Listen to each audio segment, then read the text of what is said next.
Good evening, Bahamas. Coming up tonight on our news. The former Prime Minister warns the FNM that its big win on May 10th could be a blessing and a curse. DNA leader Branville McCartney discusses the future of the party. Another correctional officer behind bars today.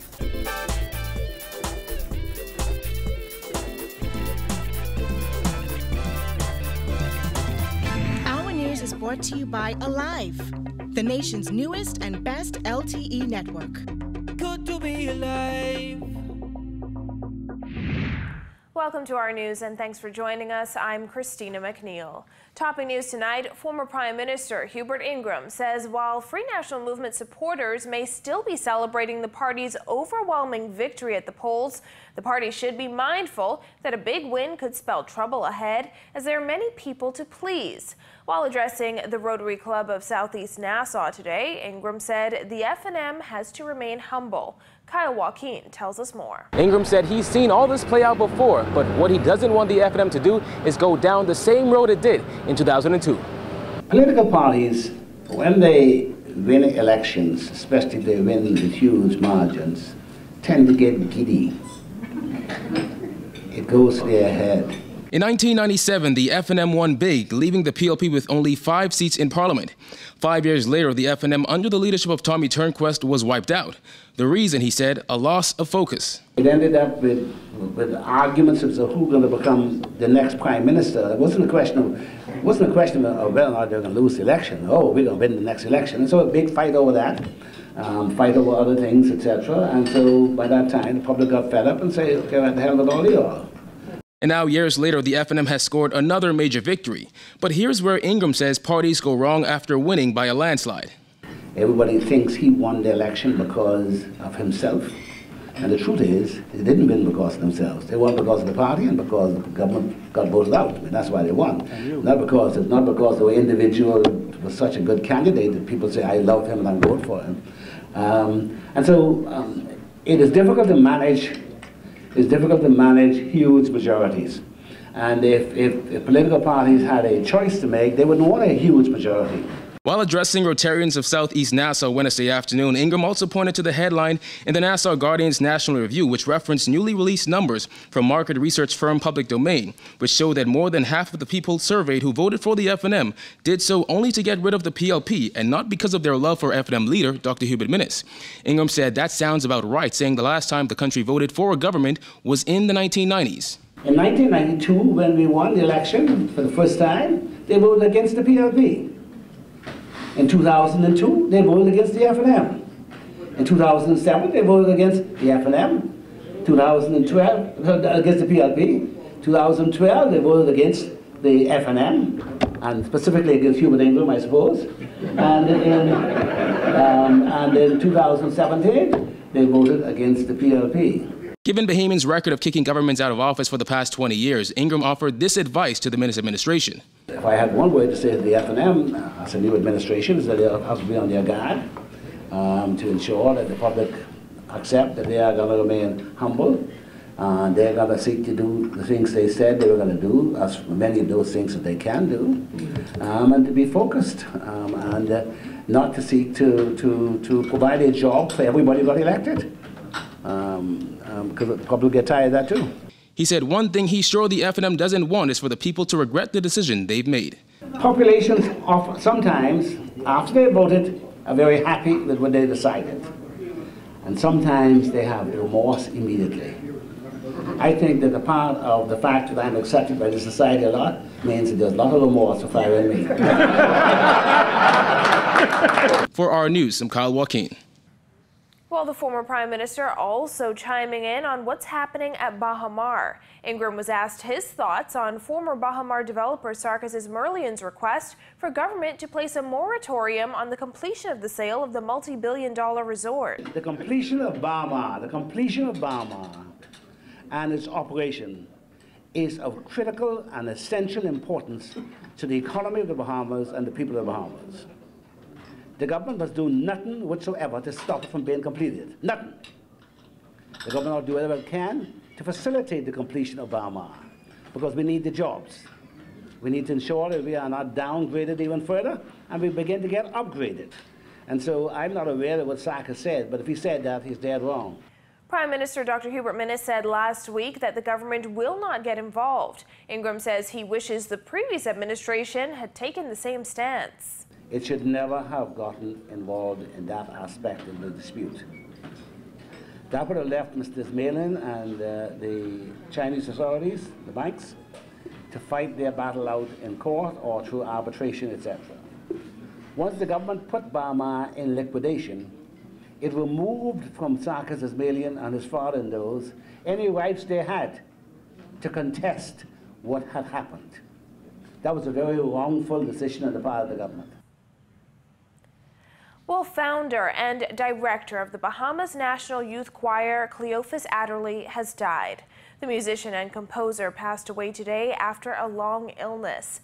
Under Adderley's leadership, the BNYC has performed for many of the world's most notable figures, including Queen Elizabeth II, legendary actor Sir Sidney Poitier, and former president of South Africa, the late Nelson Mandela.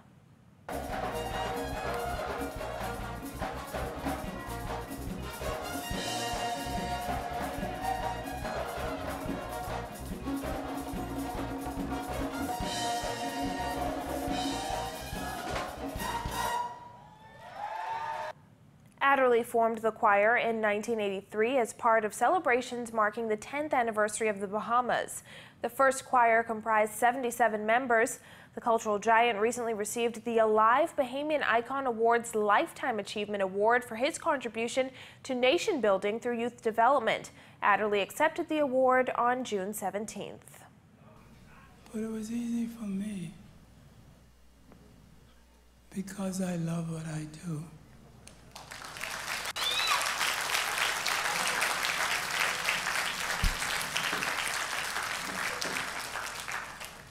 Not only do I love what I do, I love my country.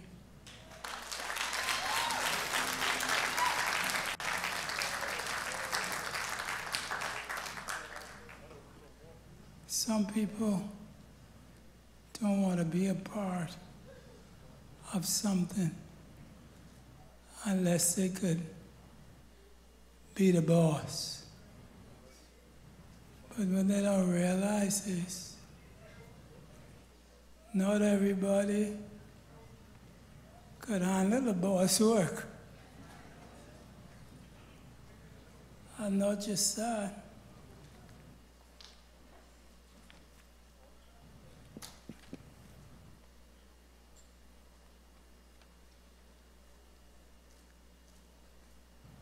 You have to have the gift. God has to give you the gift and the talent. Condolences go out to his family. Well, a crushing defeat at the polls has prompted the Democratic National Alliance to restructure the party. That's according to DNA leader Granville McCartney, who held his first press conference since the general election today.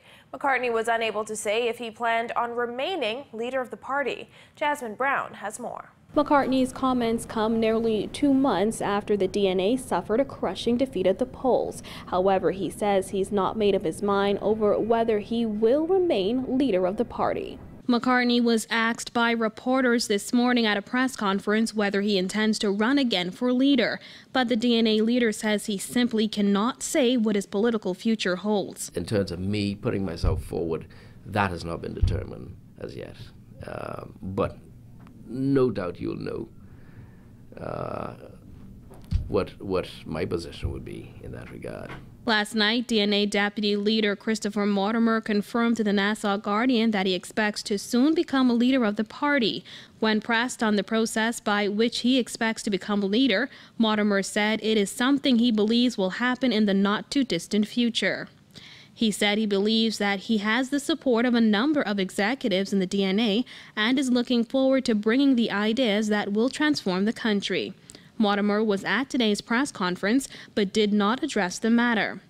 Meantime, McCartney said the leadership issue will be decided during a special meeting. However, he says no place or time has been decided. In the meantime, he says the party is being restructured. Restructuring in terms of the different organizations within the party, strengthening them, and building them.